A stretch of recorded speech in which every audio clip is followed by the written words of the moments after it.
दीवाने के दिल पे लोग पत्थर चलाते हैं, प्यार का कदर कोई कर नहीं पाते हैं।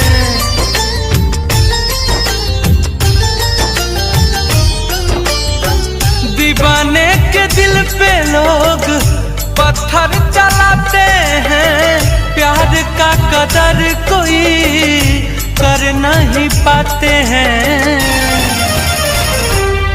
प्रेमी प्रेमिका को कितना रुलाया जा रहा है, प्रेमी प्रेमिका को कितना रुलाया जा रहा है।